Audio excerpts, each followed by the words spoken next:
Should someone have to have a government-issued license to drive a car? Hell no. What's next? Requiring a license to make toast in your own damn toaster? The license to drive? You know, I'd like to see some competency exhibited by people before they drive. Yeah, so would I. The thing is, you wouldn't really need big government for that.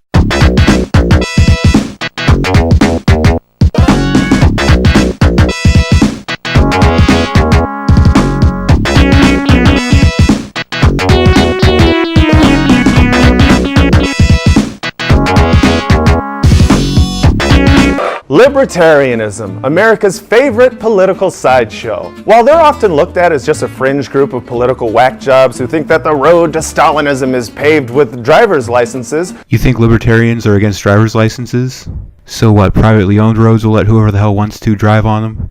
The truth is, their ideology is much more influential and dangerous than you probably realize. So the video just started and we're already running into problems. Do you notice how he's trying to paint libertarianism in a negative light before he even explains what it is? The reason he's doing this is because if you're biased against libertarianism from the onset, that makes it much more easier for him to convince you to take his side. This technique is known as poisoning the well, and it's an invalid form of reasoning.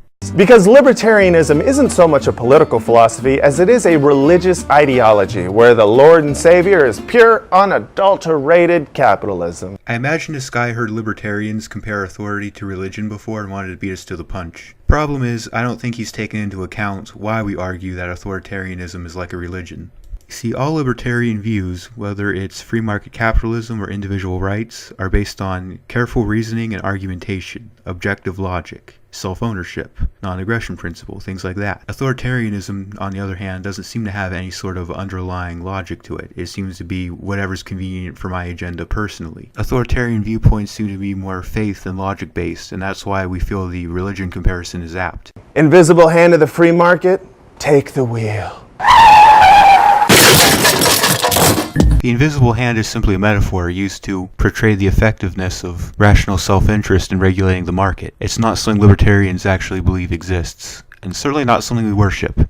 American libertarianism is the idea that government is evil and needs to be dismantled. Libertarians don't see society as a collective, they instead champion radical individualism.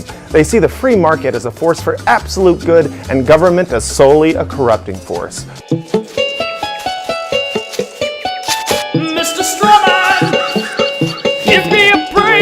Wow, there's enough strawmen in that one clip to throw a Halloween party. Let's break them all down and analyze them carefully. American libertarianism is the idea that government is evil and needs to be dismantled. You're confusing libertarianism and anarchism. Whether or not government exists and how much authority it should have are two separate issues. Libertarians don't see society as a collective, they instead champion radical individualism. Believing in individual rights isn't the same thing as radical individualism. We're not against any social interaction between individuals whatsoever, we just believe any such interactions ought to be voluntary. Plenty of libertarians see society as a collective, but don't believe this creates any ground to violate people's individual rights. It's possible to have collectivist views or ways of thinking that don't coerce individuals to participate.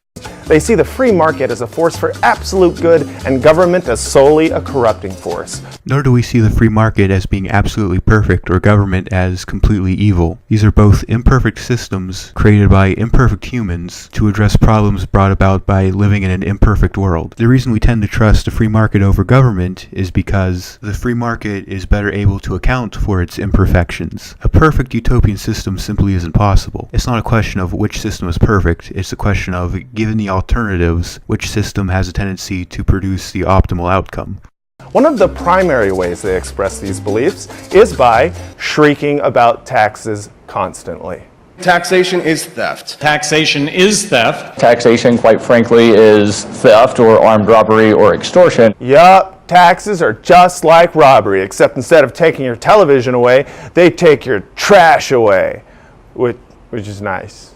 It's nice. It may be nice, but it's not really relevant as to whether or not taxation is theft. Theft is, by definition, taking someone's property without their consent. Whether or not the thief gives something in return afterwards isn't really relevant. Also, if you're tax indulgent, the IRS can go after your physical assets. So yes, they may very well end up taking your television away, which would really suck, because how else would you enjoy these Philosophossum videos if not in 1080 HD, am I right?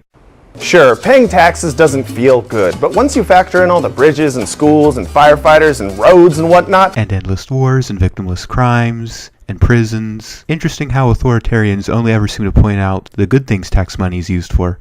it does seem like kind of a fair trade. It may seem like a fair trade to you, Matt, but here's the thing. It ultimately doesn't matter. And here's why. Paying taxes is mandatory. It is not optional. Unlike with a private sector company or business, if you don't like the service you're receiving or if they're doing something you find morally objectionable, you can opt out of paying for their service and seek it elsewhere. This isn't the case with government taxation. You are obligated to pay the government whether or not you like the service they're providing. The implication of this is that it ultimately doesn't matter whether or not you think you're getting a good deal from them at any time. Because you may think you're getting a good deal from government now, but let's say later down the road they change their mind, or the services that they provide aren't up to par, or they start doing something morally objectionable that you disagree with. You'd essentially have no means of recourse. But don't you dare mention roads to libertarians. Ah, the old who will build the roads. Roads, roads, roads. Where we're going, we don't need roads. No, seriously, we need roads. I love it when people take that quote, which was very clearly meant to be a joke, out of context to make it seem like libertarians are anti-road, or how roads are infinitely less complicated than the cars that drive on them, and people seem just fine leaving those in the hands of the private sector, or that there's plenty of ways of getting around other than roads, such as trains, bicycles, or water, air. But the fact of the matter is, you don't have to have taxation in order to have roads. Private sector toll roads do exist. Or what about roads that are free to drive on, but sell roadside ad space? Heck, who knows what kind of innovations the free market could come up with. Libertarians have an almost cult-like adherence to the idea that government is bad and the free market is God. I mean good. I mean God. Our adherence to the free market is anything but cult-like. It's based, again, on logic and careful argumentation, including data, statistics, historical precedent, published and peer-reviewed economic data, principles. Thus far, all you seem to have is roads. The free market can solve the problems of the environment. The free market encourages efficient use of resources, so I don't see why not. When it comes to healthcare, what we need is a real free market approach to healthcare. The free market not only makes things cheaper, but better quality too, so hell yes to that. The Thanksgiving feast came because they had private property rights and they had free markets, and that's how we will take care of the poor. Yep, they grasped rather early on that paying people to do jack shit doesn't work.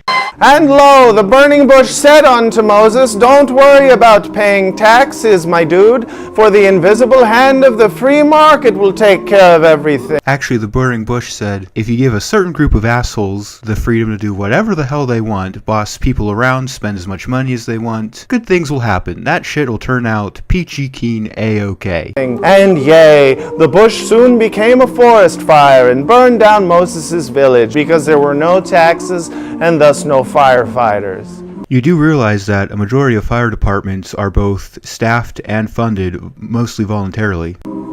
So what would a completely free market approach to healthcare look like? Less patents and regulations driving up the price of everything? According to Gary Johnson, who was ultimately selected as the Libertarian nominee for president. We would have health insurance to cover ourselves for catastrophic injury and illness, and we would pay as you go in a system that was very, very affordable. We would have stitches are us. We would have gallbladders are us. We would have x-rays are us. Gallbladders are us? Hey, are you tired of those leaky gallbladders that you have to swap out every 6 months like a common windshield wiper? At Gallbladders R Us, we guarantee a leak-free bladder for only $19.99. That's right, I said $19.99. I must be crazy. People are like, wow, I didn't even know gallbladders could be that cheap, but they can be because they're made out of plastic. Yeah, free market innovation would probably not only make organ replacements cheaper, but also more accessible too.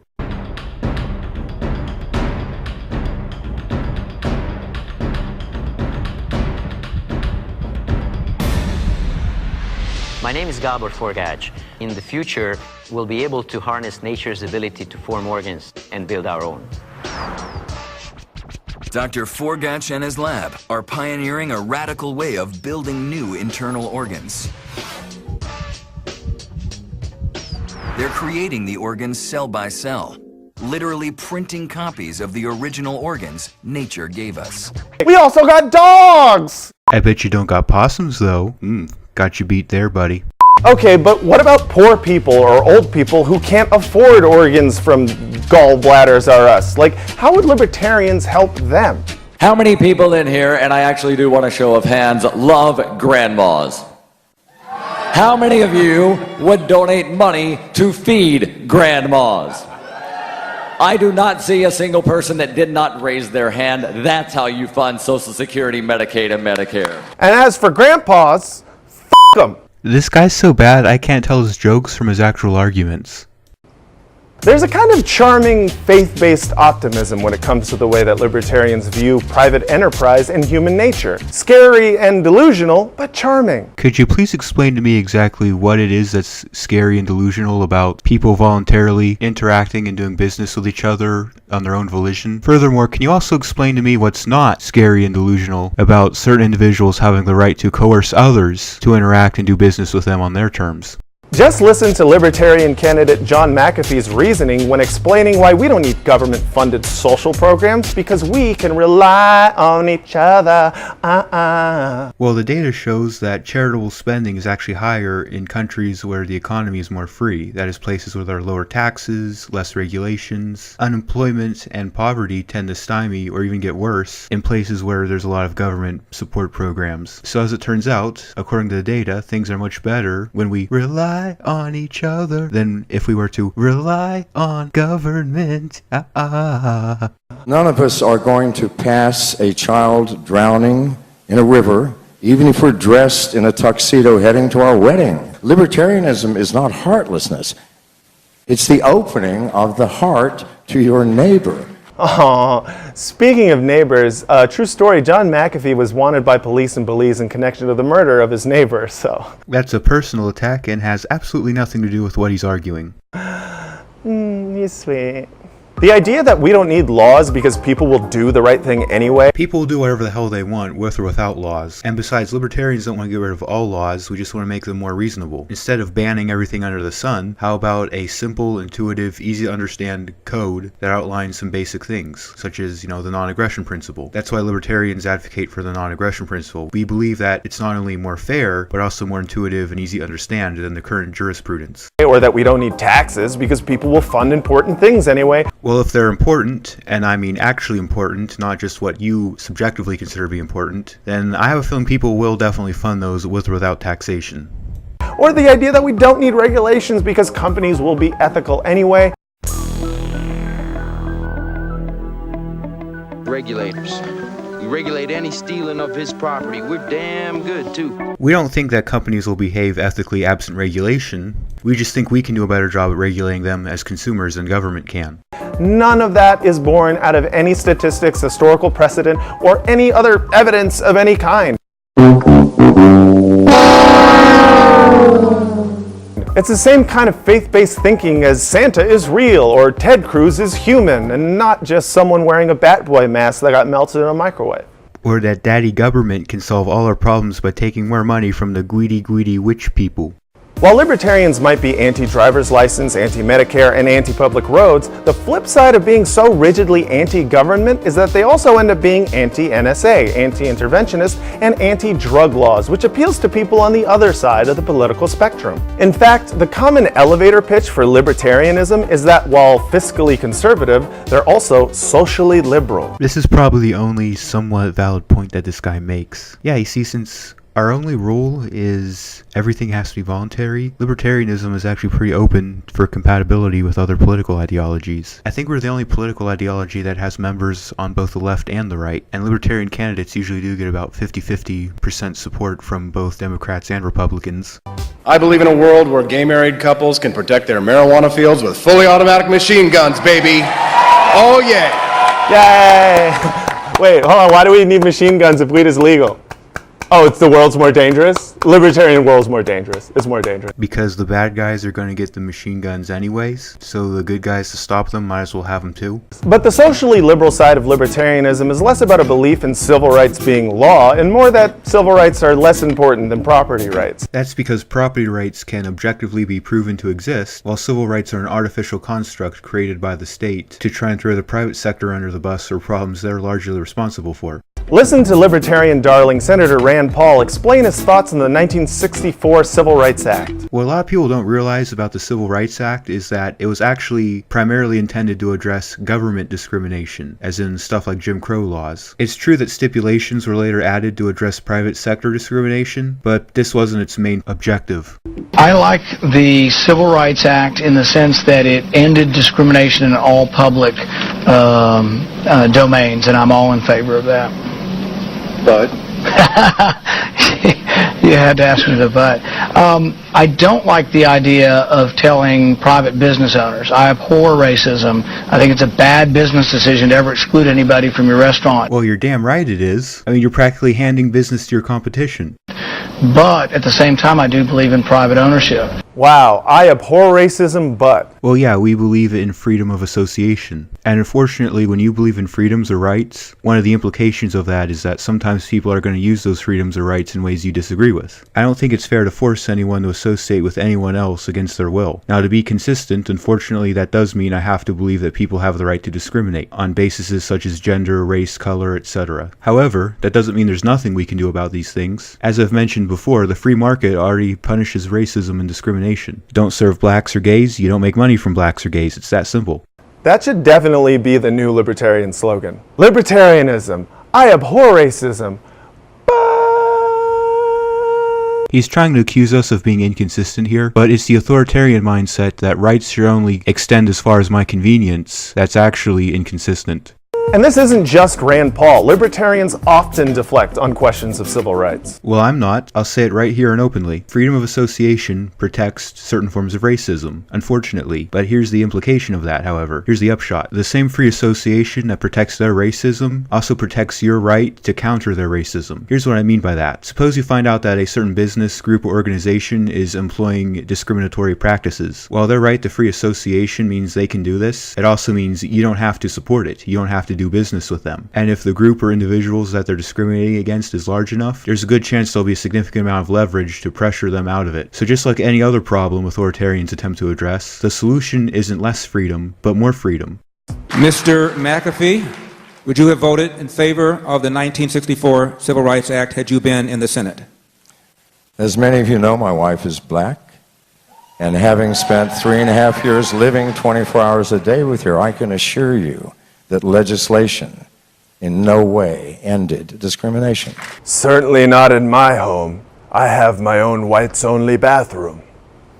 She's not allowed! Oh shoot, he has a black wife. I can't strawman him as racist.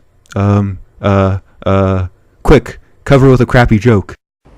So it's clear that libertarianism represents the furthest right-wing fringe of economic conservatism. Which is why there are libertarians who advocate for charity and voluntary forms of wealth redistribution. They're basically like the Stalinists of the right. They're like that tanky Facebook friend you have that keeps sending you those Mao Zedong memes. The only difference is that unlike your one lonely tanky friend, there are literally millions of libertarians. In fact, 1 out of 10 Americans identifies as a libertarian. Well, wait a second. I thought libertarians were this fringe group of whack jobs. Now all of a sudden you're concerned that there's a significant presence of them? Well, authoritarians are never consistent, so why should I be shocked? Think about that. If 1 out of 10 Americans describe themselves as believers of the Juche religion of North Korea, the United States would declare a state of emergency. But no, these people are fine because they don't worship Kim Jong-un, they worship Kim Jong-un Rand. Kim Jong-un Rand, they worship Ayn Rand. The joke is good. It's a good pun. Ow, ow, joke hurting me, ow! So how did such a fringe political ideology gain so much ground in America? Well, not shockingly, it turns out that libertarianism is very popular with the very rich, specifically among the political donor class. Funny, because it seems as if folks in the political donor class always seem to support regulations, big government, things libertarians are against. There's Peter Thiel, the Silicon Valley billionaire and Trump supporter. Yeah, Trump supporters are totally libertarian. If you ignore the tariffs and walls and increased police and military power. Other than that, they're totally indistinguishable. There's Richard Mellon Scaife, the libertarian billionaire who, along with Thiel and the Koch brothers, helped to fund the anti-taxation party, the Tea Party. You remember them. the guys who swept into power in 2010 and made John McCain look appealing. And of course there's the Koch brothers, both lifelong libertarians. Before they became the Statler and Waldorf of our political puppet show, David Koch was actually the Libertarian candidate for vice president in 1980. They've spent decades using their money to drastically lower personal and corporate taxes. What? They think people should be able to keep the money they earn? What the fucking bastards?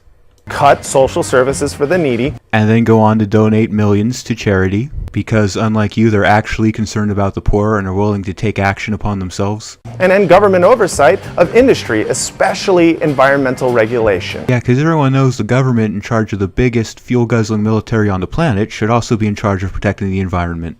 Oh, and of course, donating like crazy to Republicans. And all that could in part explain why Republican presidential candidates now sound just as unhinged as libertarians. First, let's listen to some of the libertarians running for president. We would abolish the Federal Department of Education. Considering the ridiculous amounts of money the Department of Education spends versus the results that we get from kids performing in school, I'd say that might not be such a bad idea.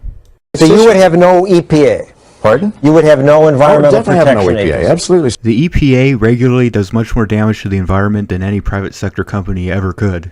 So let's abolish the IRS. Well, their whole job is to take your money from you without your consent, so I'm definitely on board with that. All right, and now let's listen to some recent Republican candidates for president. I believe we should abolish the Federal Department of Education. I would abolish the Department of Education. We get rid of the IRS. I would abolish the Department of Energy, which has failed totally since the mid-1970s. Well, yeah, most investing in renewable energy has been done from the private sector. I am going to cut big Department of Education. Yeah, me cut education big. Yeah, if the government-funded education system worked as well as people said it did, I wouldn't be making this video right now.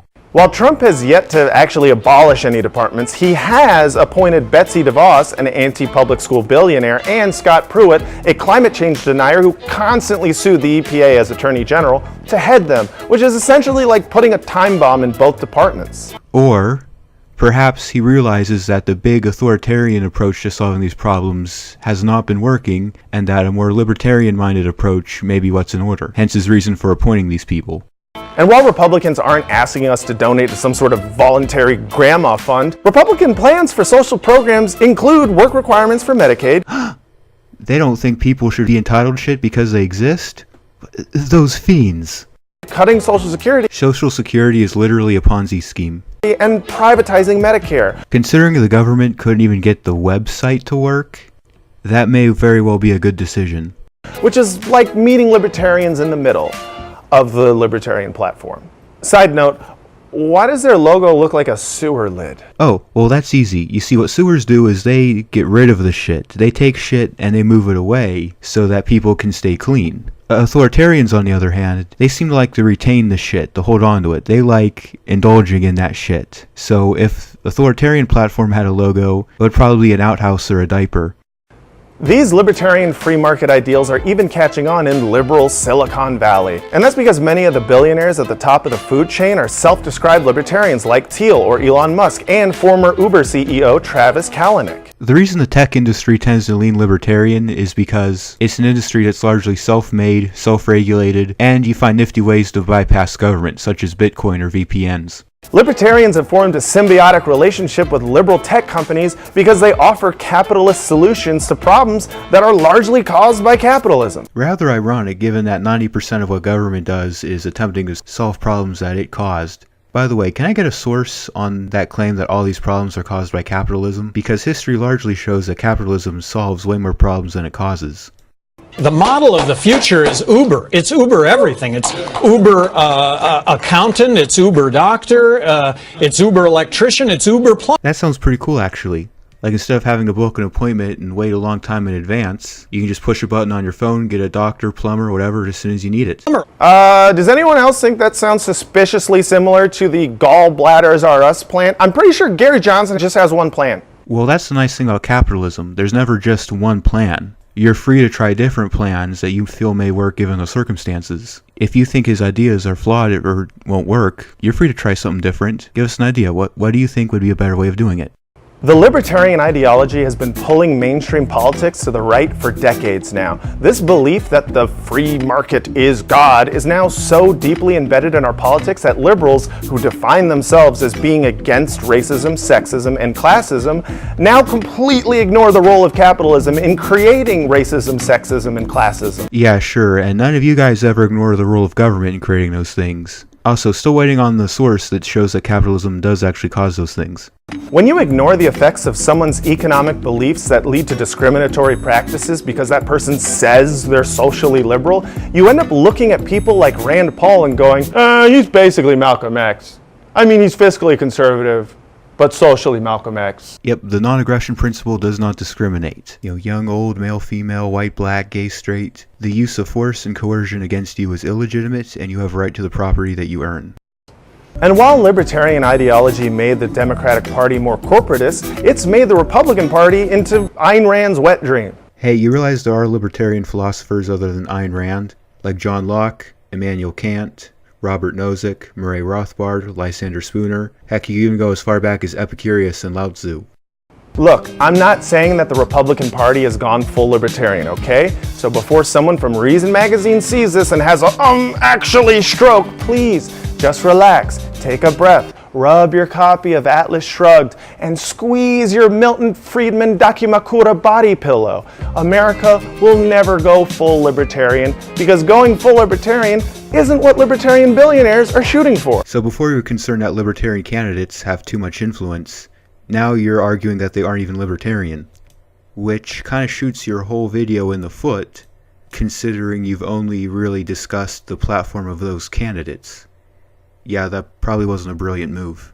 Libertarian candidates talk a big game about individual freedoms like gay marriage and legalized drugs, but the libertarian donor class is happy to throw the social part of their platform under the bus to get their economic goals fulfilled. This just proves how much you don't understand libertarianism fundamentally as a concept. Our economic views follow logically from our social views. Let me ask you this, Mr. Matt. Do you think slavery is okay? Well, I'm going to assume that you're going to say no, because you agree with libertarians socially that people own themselves, and forcibly taking advantage of another person is wrong. Well, if you think slavery is wrong, you kind of have to believe in property rights. Because if it's wrong for me to take advantage of your time and labor directly, it doesn't make any sense that it would be okay if I did so after the fact. Listen, I don't hate libertarians, okay? Some of my best parents are libertarians, and I actually kind of respect their idealism and the stringency of their beliefs. You know, the same way I respect the idealism and stringency of the Branch Davidians or ISIS. Well, it's okay, Matt. We don't hate you either. Because guess what? As much time as you just spent shitting all over us, everything we believe still applies to you. We believe that you own yourself, that you own your time and labor, and that you own your property, and that you shouldn't be forced into anything against your will that you don't consent to. That's the thing about libertarians. That's what makes us unique from other political ideologies. That our beliefs aren't based on what's convenient for us personally. That we will defend your rights, even if you shit on us. But just like any fringe radical group, we probably should not let them so close to the reins of power. Considering what other groups have done with the reins of power, how badly could we really fuck up? Hey everyone, thanks for watching. My name's Matt Lieb. Follow me on Twitter, and you know what? Why don't you subscribe right now to our YouTube page and follow us on Facebook? And you know what? Go ahead and go in the comment section and please just get into endless arguments with the libertarians that will be trolling our page. It's going to be disastrous. Oh, I agree. It'll be disastrous, alright, but not for us. And that concludes my response to this video. And, oh boy, that was bad. Like, seriously, that might actually be one of, if not the worst anti-libertarian video ever made. Not only are 90% of the points either straw men or non sequiturs, but the host just has this condescending and arrogant attitude. If you recall, about 2 videos ago, I responded to a Young Turks video, which criticized libertarianism. The video was mistaken, definitely, but at least it seemed like they were putting forth an honest effort to provide some criticism, whereas in this one, it seems like they don't even care about trying. Like, they very clearly don't understand what libertarianism is. They seem more concerned with making fun of it than actually discussing it. Like, that's what this felt like. It almost felt like this was made by a libertarian trying to make fun of bad anti-libertarian arguments. This feels like a parody more than a legitimate video. Anyways, those are my thoughts. Thank you so much for watching, and until next time, this has been Philosophossum, making stupidity play dead. Have a good one.